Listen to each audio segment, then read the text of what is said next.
കെട്ടിയാൾക്ക് പൊട്ടി പൊട്ടുന്നല്ല.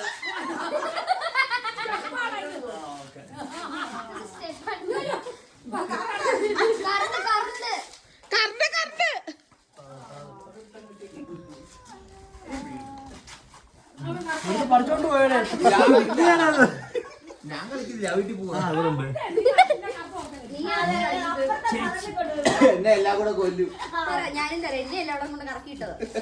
അവനെന്തോ മാർക്ക് വെച്ചിട്ടുണ്ട് കേട്ടോ. ഇല്ല ഇത് എന്ത് കാണുന്നത്? ഇതല്ലേ